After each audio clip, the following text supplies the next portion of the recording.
Hey, this is Gina Grad. Hi, this is Teresa Strasser. Hi, everyone. This is Mike Errico. Hey there. This is Casey Cavalier. I'm Rocky Rose. And you are listening to The Jay Franzi Show. Lucky you.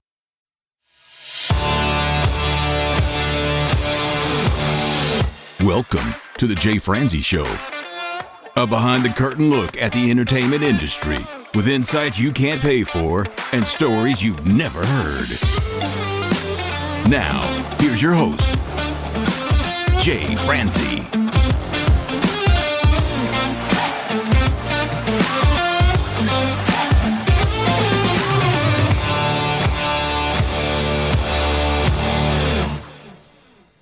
Well, hello, and welcome to the show. I am Jay Franzi, and this is your backstage pass to the music industry. This week, we get to talk with a country music recording artist. We get to talk with Blake Tyler. We'll talk to him about his cover of Pray All the Way Home, what it was like to sign with Bow & Stern, and we'll discuss how he got a start opening for some of the greats. Now, Blake, he is not only an amazing talent, he is an amazing person, and I can't wait to talk with him tonight. So if you would like to join in, comment, or fire off any questions, please head over to jfranzi.com. Now, let's get started. All right, buddy, well, let's just jump in. I want to talk about a few things, but first I'd like to start with the song that drew me to you in the first place, and that's Pray All the Way Home. I know it's a cover, but the reason I liked it is you took a different spin to it. The original version of the song has this kind of beat to it, has kind of more of a modern day feel to it. You've taken it, you've slowed it down, you've made it your own. What can you tell me about that process?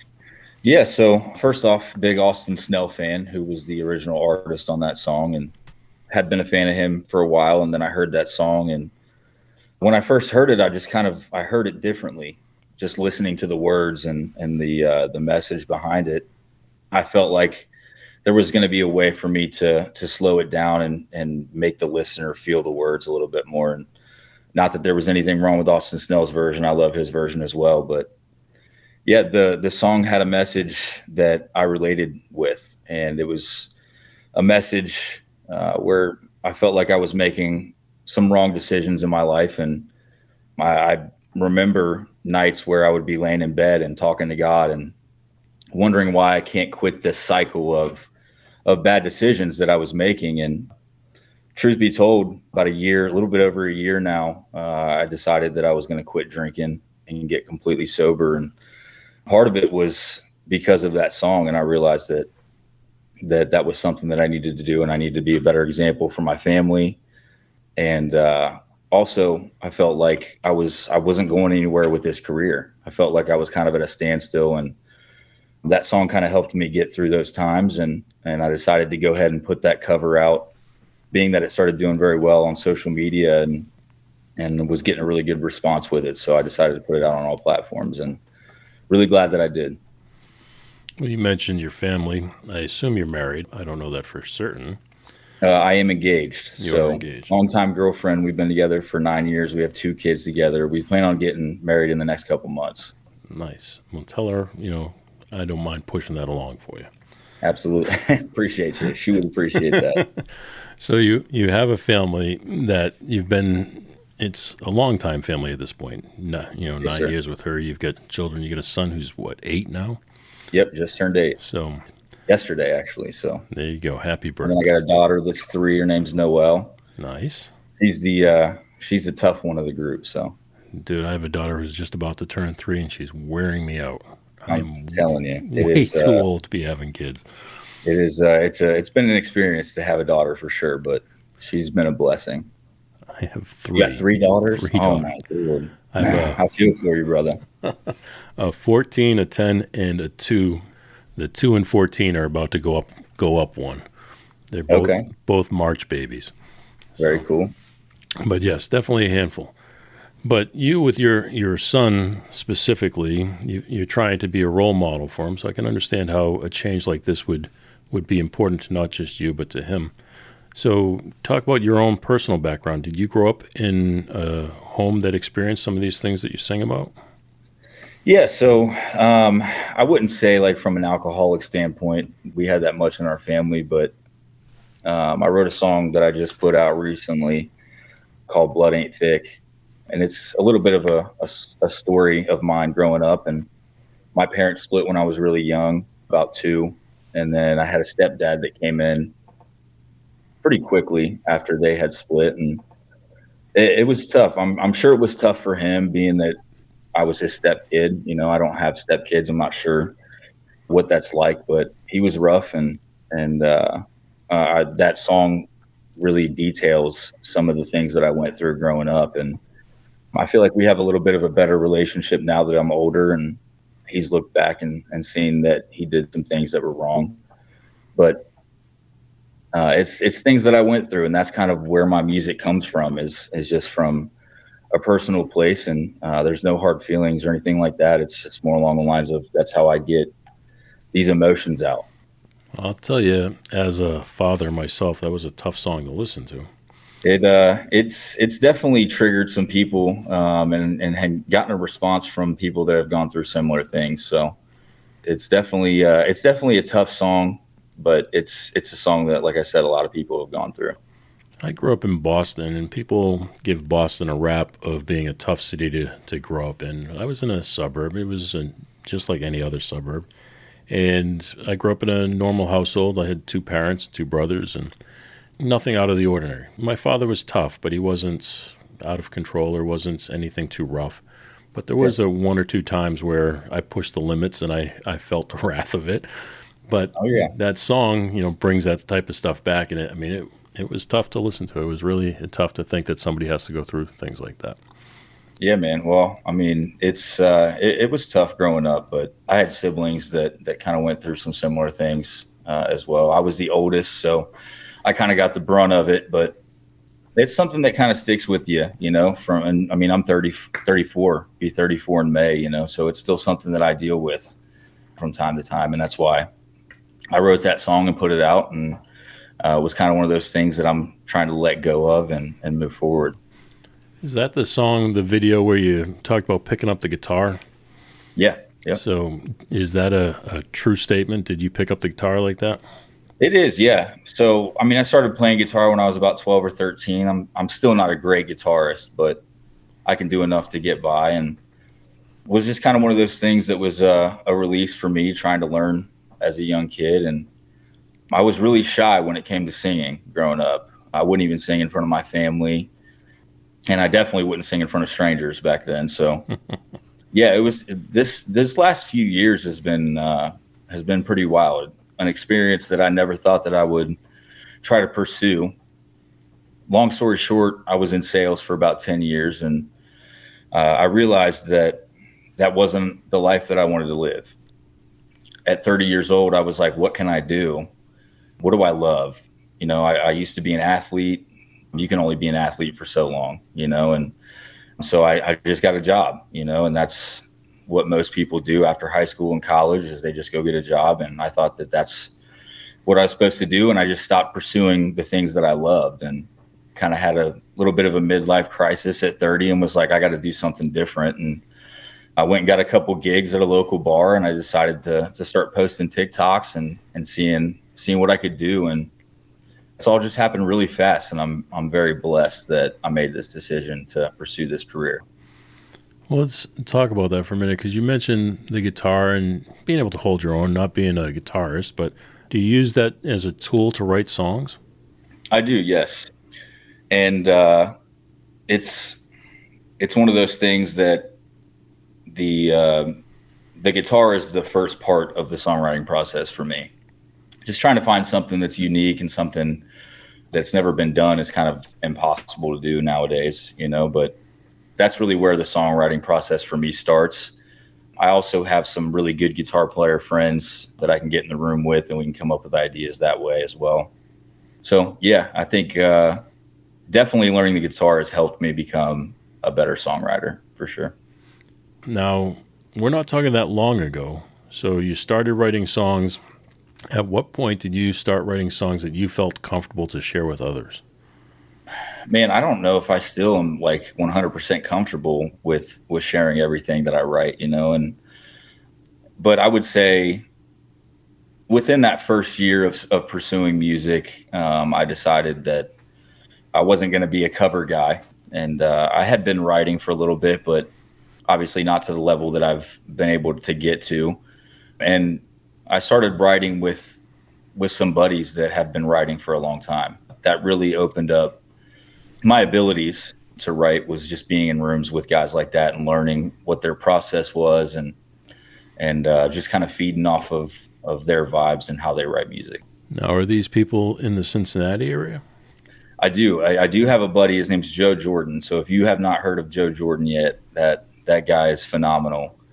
And he's become a really good friend of mine. Been friends for almost 4 years now, and he's amazing. He's got about 500,000 monthly listeners on Spotify, and has written some of the best songs that I've ever heard. And we've written some of these songs together that I put out. And we're actually going to Nashville the 17th or the 21st to write a bunch with my manager, Matt McClure. So hopefully we're going to get some pretty good songs out of that. I don't know. With a manager like Matt, I don't know how far you can get. Well, I know he's been on your show before. That guy's pretty daggone good. He's special. He's all right. He's special, all right. Special in his own kind of way. No, Matt's awesome. He's one of the best engineers and producers I know. I had an opportunity to work with him for a few years. He's just one of the best by far.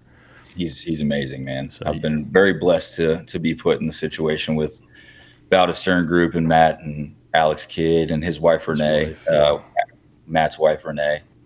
They're just phenomenal people, man. And I got to a point in this career, where I felt like I was kind of at a standstill within the past year, that I felt like the growth was kind of at a standstill on social media. I don't have connections in Nashville, too many connections. And I just felt like it was time for me to be represented by somebody that knows the business and the ins and outs, because I'm still pretty green when it comes to this business. And it's been a great experience so far with them. So blessed to be a part of Bow Stern.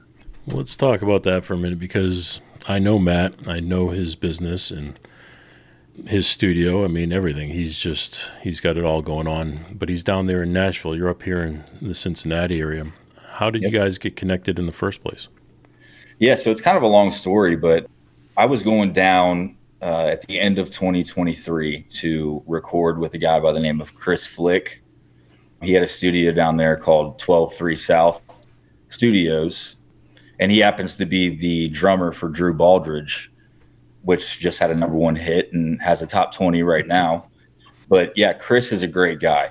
Great drummer, great engineer, does a really good job. And Alex Kidd, which is Matt and Renee's partner at Bow Stern, he is the sound engineer on tour for Drew Baldridge. So Chris and Alex became pretty good friends, and I asked Flick, I was like, hey, I'm kind of at a standstill right now. I'm looking for a manager to kind of show me the ropes and connect me with the people that I need to connect with. And Chris was like, I got a guy for you, and sent me Alex's number. And then I went down and I had a meeting with them. And it's funny, Matt and Alex, they said they were going to come up and see a show here in Cincinnati. And last minute, Matt was thinking about canceling, and he decided, he was like, no, I better go. And my guys and we knew that they were coming up, so we were like, we got to put on a show. And we were playing at Lurie's Roadhouse in Westchester, which is a big venue up here, and they loved us. And we put on a great show, and they decided that they wanted to bring me on board, and the rest is history. I've been with them since June of last year, 2024. All right, so you got introduced to them. Matt came up to see you at Lurie's Roadhouse, which is a very large venue. It's probably my favorite venue in the area. Amazing. By far. And I mean, it used to be a Kroger, right? I mean, it's I think it was like a Big Lots or it's crazy, Kmart or something. Yeah, it's huge. But yeah, so I mean, he comes up and he sees you play, and he likes you. Does he tell you that night, or do you have a meeting following the show? Yeah, I mean, I could tell by his demeanor that he was excited. I could tell that he was happy that he came up, and he didn't really say much that night. They drove 4.5 hours up here to see us, and they got a hotel, and then we're just going to drive back down the next morning. So they left. And did he come up with his wife? Who did he come up with? Yeah, so Alex, Matt, and Renee, all three came up to see us, and I believe it was the next day that we had a conversation, and he was like, "Yeah, I mean, I think this could be a good fit, and that we should work together if you want to do that." And I was like, "Yeah, I'm on board." It was kind of one of those things that when I met them, it felt like they were the right fit. You know, it was just like one of those things where I felt at home right away, and just super nice, down to earth people, and that's what I'm looking for. I'm not looking for somebody that's got 50 artists on their list of people that they manage. You know, I'm looking for somebody that I feel like is going to go to work for me and get me to that next level that I'm looking to go to. And I felt like that was them. So after the show, was it a phone call? Was it a meeting in person? Yeah, it was a phone call, I believe. It's such a blur. It happened so fast, you know, but I believe it was a phone call, but they had sent me the contract via email, and I went over it and had my lawyer look at it, and everything looked great. And I went down to Nashville that next week, and we met at the bank and had a notary there, and we both signed the contract, and we made it official. So That's it's awesome. been great. Yeah, man. So how long after that did you guys set foot in the studio? Oh, it was pretty quick, man. It was pretty quick. I had sent Matt some of the songs that I had written, and just kind of was trying to get his idea of what he thought was a good song and what was not a good song. And I just sent him like 15 or 20 songs that I had that I thought were the best that I have. And he picked one. He picked Blood Ain't Thick out of the whole bunch and was like, that one right there, I want to cut in my studio. And I was like, all right, let's do it. And that was another thing too. It's like Matt has his own business with the recording side. You know, it's separate from Bow to Stern, which is his management company. And he wasn't 100% like trying to get me in the studio right away, but he heard that song and he was like, yeah, I want to cut that one with you. And I was like, say less, I'm in there. Just tell me when and I'll be there, you know? And I went down for the session, and it's crazy how his sessions work. I'm sure you've seen it firsthand, but he's got everybody in there at once, like the whole band. And these guys are legends, you know? I mean, you got freaking Rob McNally in there. I mean, just a ton of guys that have been on some of the biggest songs that you've ever heard. And so it was a little overwhelming at first, and we got in the studio and I started singing, and you could tell that the guys were getting into it, and it was just a really cool experience to be a part of that. Well, that's just it. I mean, you're not talking about just a manager by any stretch. You're talking about somebody who's also an engineer, also be able to produce your record for you. Not Exactly. only that, but owns his own studio.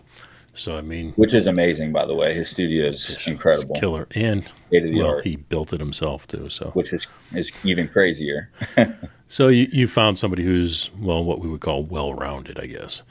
Correct. So he's definitely a good one to hook up with. And Matt, if you're listening, it's all lies tonight, just like you told me to say. Yeah. I hope he's not listening. So So you went in, you recorded the one song. Was there more songs than that you recorded that day? no, so we just cut the one that day, and it took an hour for the band to have the whole thing Right. down, you know. And I was like, this is insane, you know, because I'd been in the studio before, and it was like one song all day. It took us 5-6 hours, you know, and like they had that thing knocked out within an hour. And then I came back down a couple weeks later and cut the vocals. So it was just a new experience for me, and it was a great experience. Something that really showed me what Nashville was all about when you're with the top dogs. So it was a cool experience. Did you save the chart? I did, yes, I did. First one, but yeah, it was awesome, man. And once I did that, I was like, I don't know if I can cut a song with anybody else now. It's a pretty impressive process for sure. I mean, it really It is. So you meet Matt, you do your show, he comes up there, you go down to the studio and all that stuff. Before you even go to Nashville and you sign the paperwork, you know, you get the news that it's going to happen. What's going through your mind? What was the feeling at that time? Oh, I was pumped, man. When I had met with him the first time, like I knew, you know, like that I wanted to work with these guys, you know, and I don't think that they were as sure about it. I mean, they'd never seen me perform live or anything. And I had decent social media numbers, which is great, but it doesn't necessarily mean anything either. Obviously, social media is a big part of this business. I'm not trying to downgrade social media, but yeah, he'd never seen me perform live. He didn't know what kind of an artist I was, and if I had the chops to really pursue this at a high level. So I was nervous because I wasn't sure if he wanted to work with me right away. And when he came up to see us live, that solidified it, and I was really pumped to get that call and him be like, hey, yeah, let's do this. So the nerves, I completely understand. You know, it's a big step for you. It was. You go on stage, how long till those nerves go away? Man, it's pretty quick. It's more so like right before you're going on stage that you feel those nerves. And then once you sing those first couple lines, I mean, everything just kind of lifts off your shoulders and you're just in it.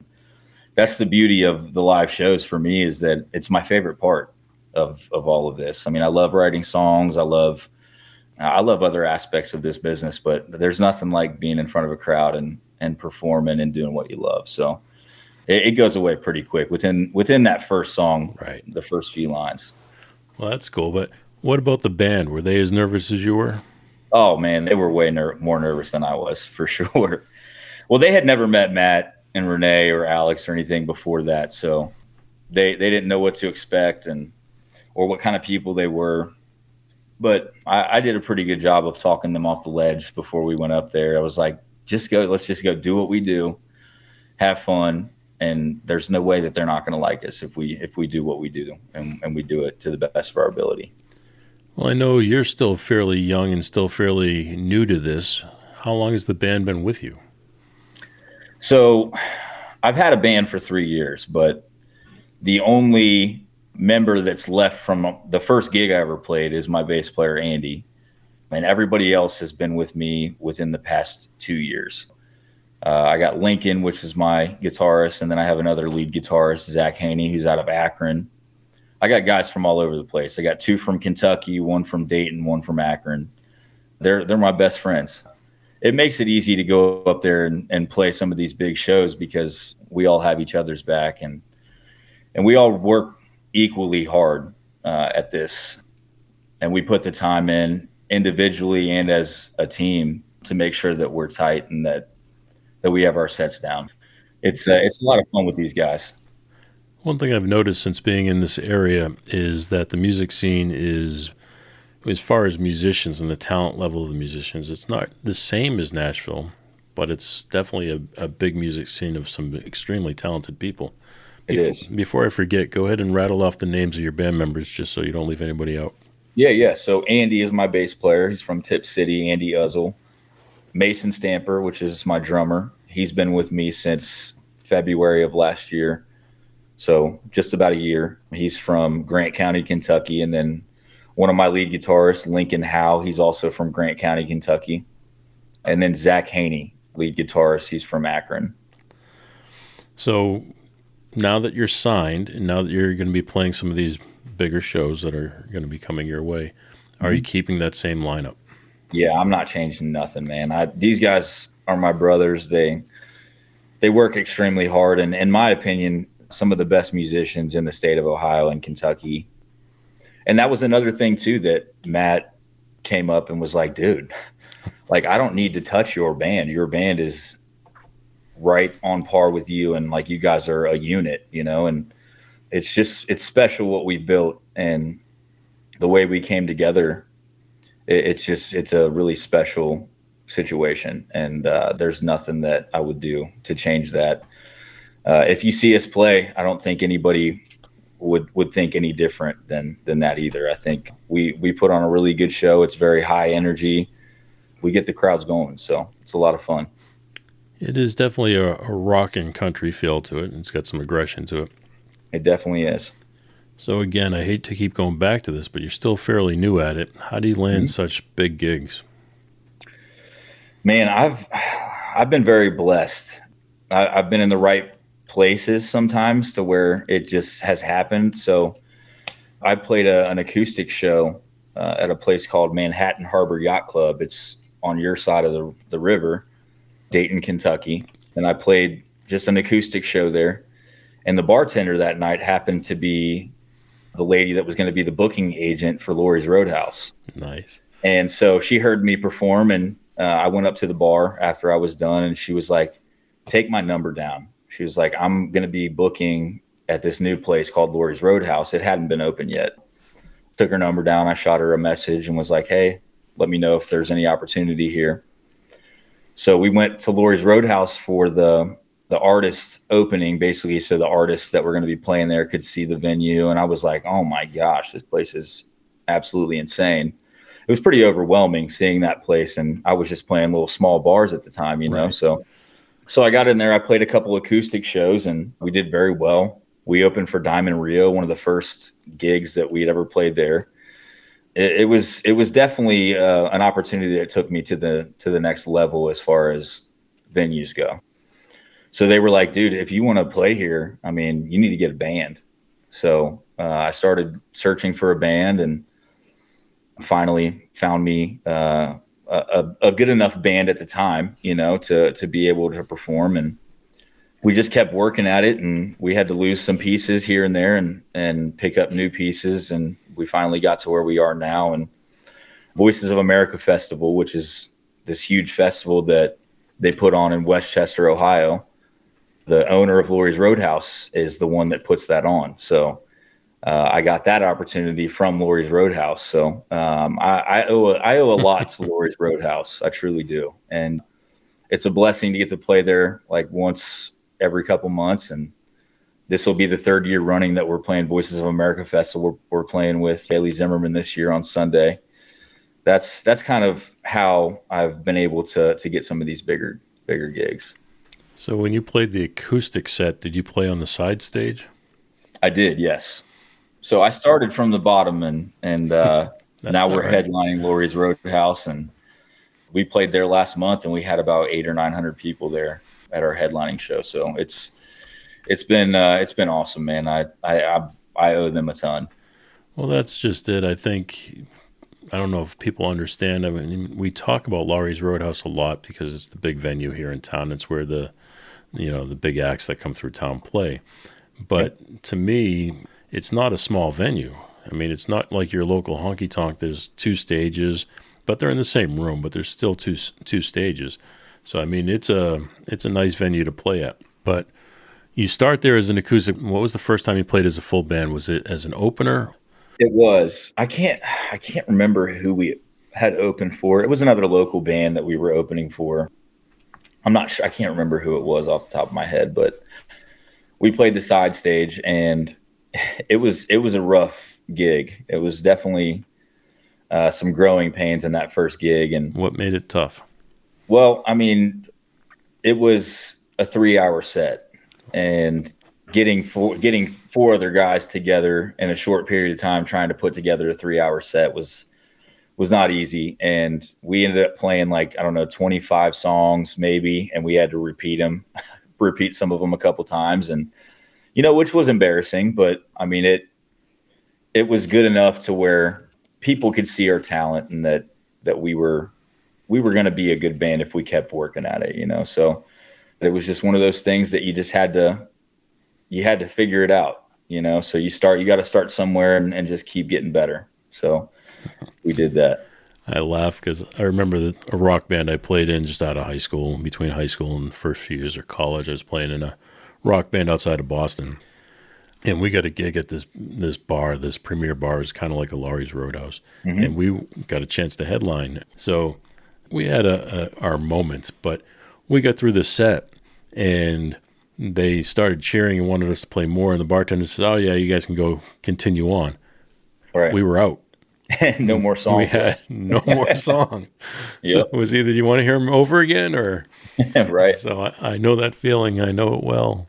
Yeah, it was tough, but it's part of the journey, man. It's you learn as you go. I mean, when you're getting thrown in the fire, you just gotta roll with the punches, and And that's what I've been doing this whole time. You know, I don't know everything. I don't claim to know everything. I'm learning every day about this business, and it's definitely a cutthroat business, but I couldn't see myself doing anything else now. I absolutely love it. So when you have an opportunity to open up for some of these other artists, like say Brooks and Dunn, do you get a chance to meet them, or are you just opening up for them? I mean, how's it working? Yeah, so it depends on the artist. I mean, we've had the opportunity to open for some amazing artists. Bailey Zimmerman came to Laurie's Roadhouse. We got to open on the main stage for him, which was incredible. And that kid is a sweetheart.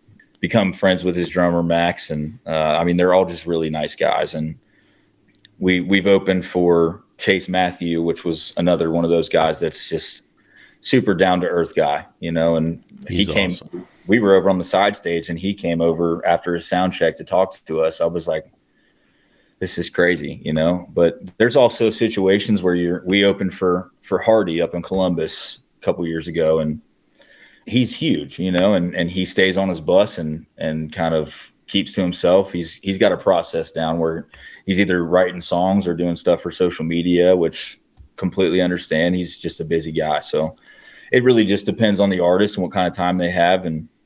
But yeah, we have met some really good people, and some of these guys that are as big as anybody in the business are some of the most down to earth people you'll meet. Well, who's been the best experience you've had so far? That's a good question, man. Well, we've opened for Cooper Allen. That guy's just a super nice guy. I've talked with him a couple times for extended periods of time, and I really like him as a person. I think he's doing some really good things with his artistry, and some of these songs he's been putting out have resonated with a lot of people. So I would say him, Bailey Zimmerman, and Chase Matthew, the two that I named before. It's kind of a toss-up between those three. So out of those, I like Chase Matthew. He's a great dude, and that guy puts on a heck of a show too. Yeah. So no, he's awesome. I mean, great guy, great shows, great music, and he's still very young and new to this himself. Oh yeah, no, he's doing it right. Yeah, no, I mean that's fantastic. So, what has been the most embarrassing moment to you so far, other than having to repeat a couple songs on stage? Oh man, well, my first Voices of America experience. The first year, I forgot the words to a song. Was it one of your own? No, it was not. It was a cover song. We were singing, and it's a song I've sang 1,000 times. So I think it was just one of those nerves situations. But I Don't Want to Be by Gavin DeGraw. We played that one. We play it very driving and rock. It's one of my favorite songs that we play cover-wise. The first couple lines, I was just drawing a blank, could not think of them. So I went up to my guitar player and I was like, what's the words? And he finally got me back on track and we finished it out. Did anybody notice? I mean, I did. That's, you know, I mean, when you're an artist, you just pick yourself apart, you know, and so it was probably way worse to me than it was to anybody else, you know, but that was definitely embarrassing. But I felt like we still put on a pretty good show. My guys killed it that night. That's when you just take the mic, point it towards the crowd and let them sing along and yeah, exactly right. Yeah, should have done that for sure. Wasn't thinking on my feet with that one. It's tough. You mentioned the covers, and you know I mentioned earlier, and you just mentioned it again, that you kind of give your own twist to these covers. Do you like giving songs your own twist? I do. Yeah, I listen to like a lot of covers on YouTube growing up. I thought a lot of people put out really cool covers of different like hits, you know, and I'll just give you an example of one. So there was a band, it was like a duo. They were called the Civil Wars. I'm not sure if you've ever heard of them or not, but they did a Billie Jean cover. And I was like, holy crap. You couldn't even tell that it was that song until they started singing the words, you know, and I was like, this is genius. So I kind of, after I heard that song, I started hearing songs a little bit differently when I would hear them and trying to kind of put my own spin on them just like they did. And we've really developed a rock sound as a group. My guys on the guitar, their tones are very much rock, and I have a powerful voice, and it's really just worked for us, so we've been going with that, and that's what Matt and Renee and Alex all loved about us. And we're trying to sing a lot more of our own songs now, obviously, being that I've put out about 10 songs now, and we got some more in the chamber.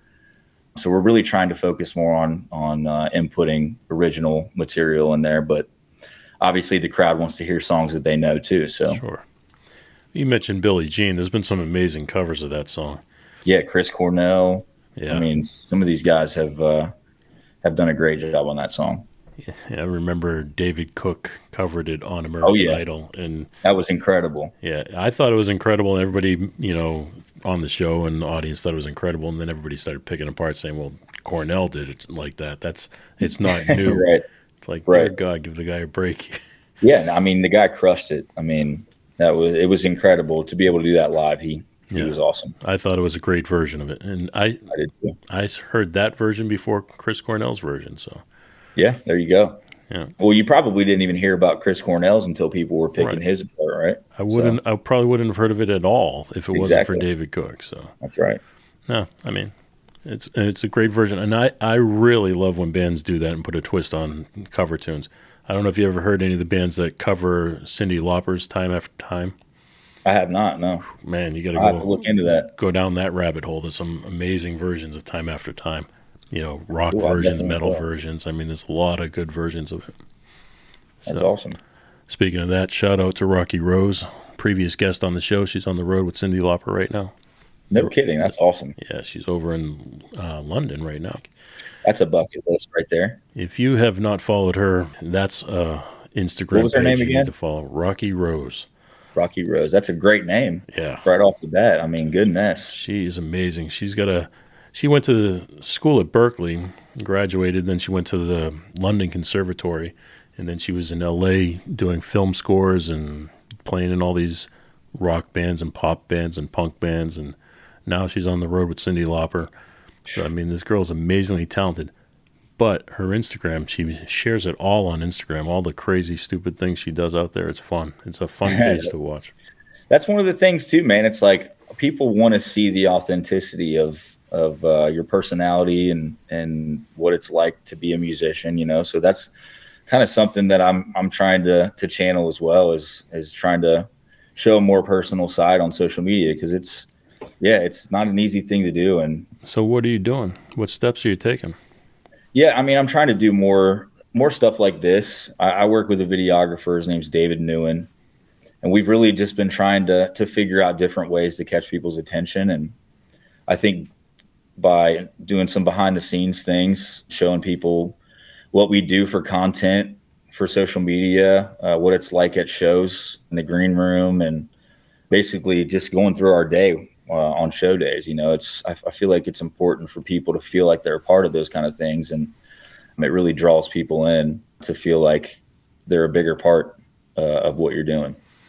Well, that's a good point. I mean, I think the behind the scenes of the shows, like if you're in the green room at Laurie's Roadhouse just getting ready, that type of thing is very interesting. It's more interesting to me on social media than some of the other stuff. I don't want to see the canned posts all the time.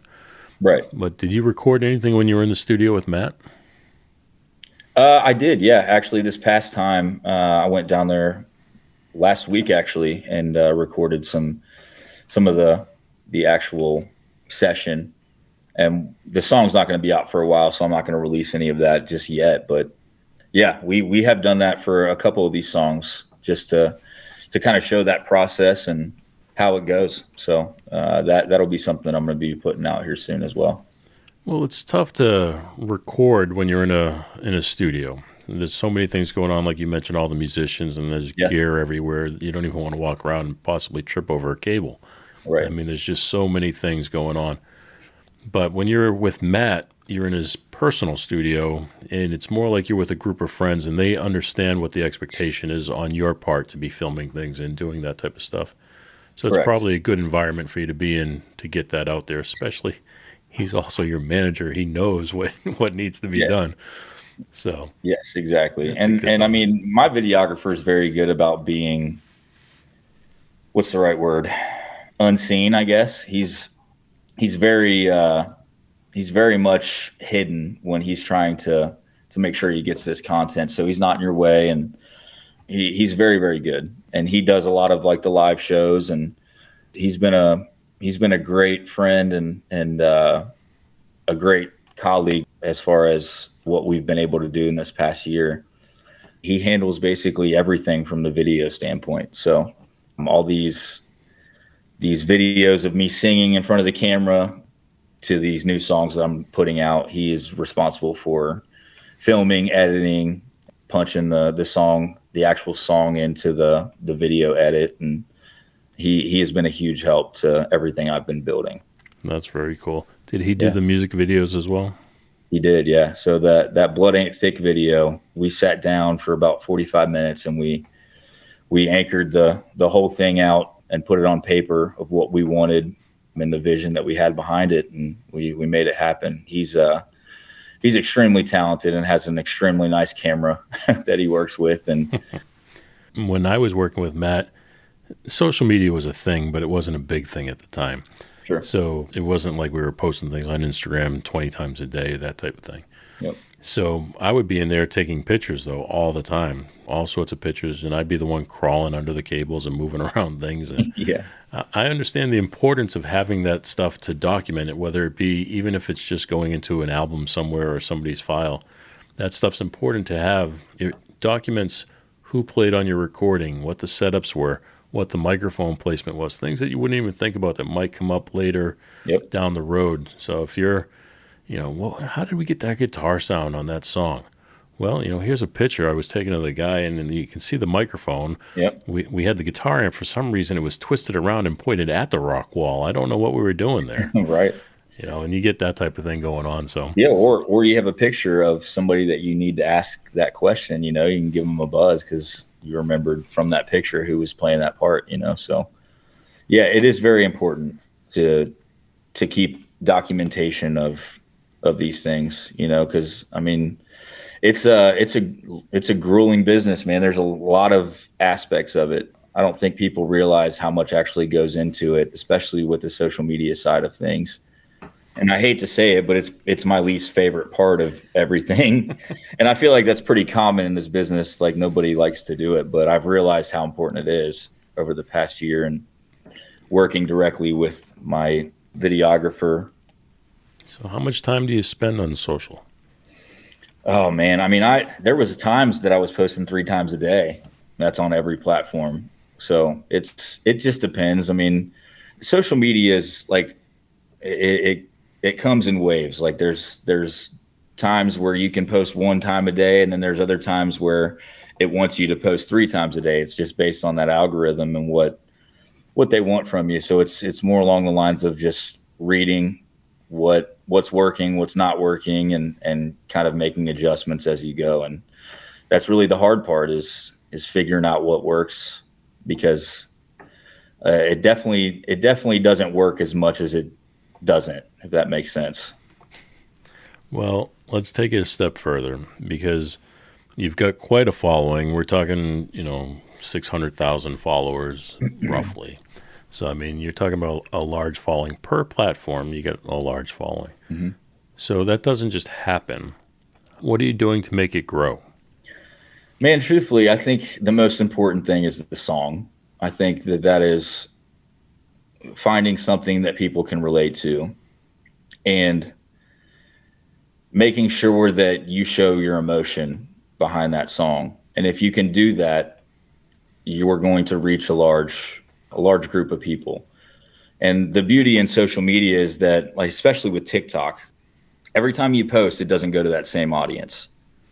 So the algorithm is built to reach new people each time you post. And it doesn't always work out that way, but that is the beauty in it, is that each post that you do post has the potential to reach millions of new followers, or millions of new viewers, I should say.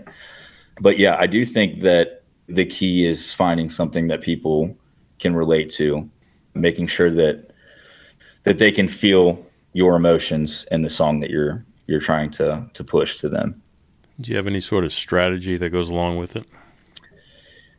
Honestly, it's just consistency. That's one thing that I've noticed within the past year. And what me and my videographer have talked about is just being consistent, posting every single day. And it's not fun, but it is what works. The more consistent that you get with it, the more the results will show, and the algorithm will reward you for using their platform. I don't think there's any real method to going viral. You can look into hashtags and all that stuff, and there's certain hashtags that may help a certain video, but I think there's also people out there that don't even use hashtags, and so like I said, I don't think there's really a method to it. I think it's just working hard and being consistent with it. A lot of the things you've mentioned here are what you put out there in hopes that people find and share. Yes. So, and that's the best way to grow. But do you do any sort of outreach? Like, do you go to people that you think could potentially be the type of person that enjoys your style of music and then start conversations or anything like that? I have not. And that may be something that we try to pursue at some point. I have not. It's mostly just been organic and being consistent and just trying to get my music out there. Do you push it at shows? Oh yeah. Like, do you mention it from the stage? I do. Yeah. So, I mean, I'm sure that is a big help as well, as making sure that people know I'm on social media. I'm on all streaming platforms, and every time I'll play a song that I wrote or that I have out on streaming platforms, I'll make sure people know they can go stream that after the show. Well, we mentioned Chase Matthews, and that's the success he's got right now is by the stage and everything else he's got going on. No doubt. Plus his photographer friend that follows him around. Yeah, she's huge. Kara. Yeah, she's as big as he is. Yeah, I was going to say she might be bigger than he is. That girl she's doing it right for sure. Awesome. Yeah, her work is amazing. She seems to have a great personality too. I mean, it seems like everybody can connect with her. So yeah, she's just what looks like a fun, lovable person. Have you had her on the show? No, you know what? I thought about it. I was going to reach out to her and see if we can get her on here. Yeah, it might be cool. I think it'd be fun to have her on here. That would be cool. And people think, well, why don't you reach out to Chase? It's like, well, I want to talk to her. She knows what's right. really going on. Yeah, no kidding. She gets all the behind the scenes stuff. So, and like I said, her work is amazing. If you just watch the little videos she puts out where she finds somebody in the wild and then takes them and does a photo shoot, and then I always just wait till the end because I want to see the photo itself. Yeah. And they're just amazing. I mean, yeah, they are. She's incredible for sure. Yeah, I love not only the photo but the eye that she has to take the photo, and then the eye that she has to do the coloring of the photo and everything. It's just awesome. All while she's being filmed doing it too, Right. Yeah. It's like whatever. And cool. she has no mercy. I mean, she'll go up to anybody, anywhere. She's not afraid of anything. The girl has got some gumption to her for sure. I'm telling you, she's.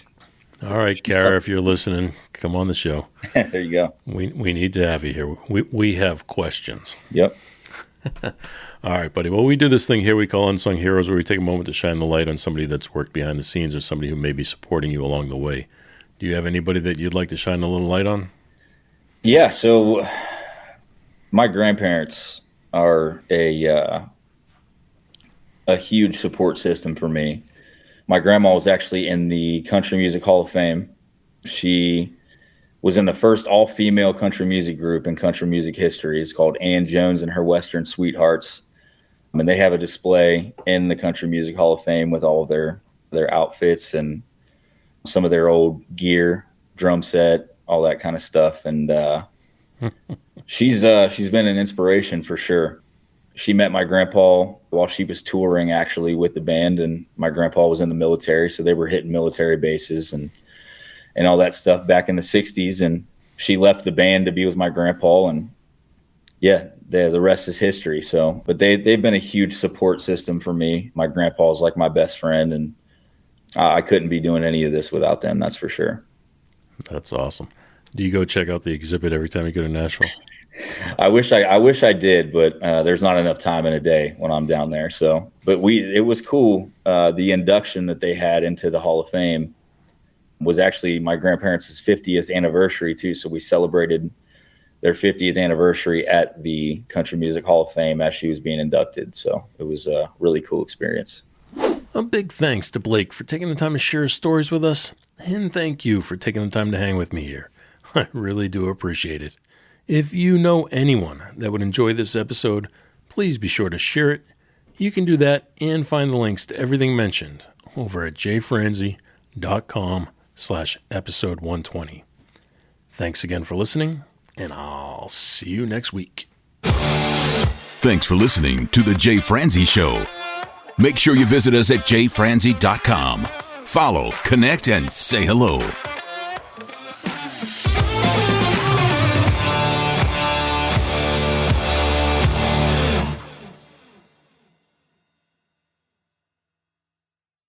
This episode has been brought to you by VR Knives, your source for 100% custom knives made by a true rock star. So, if you're in the market for a new piece of art, reach out to VR Knives. 407-421-5528. 407-421-5528.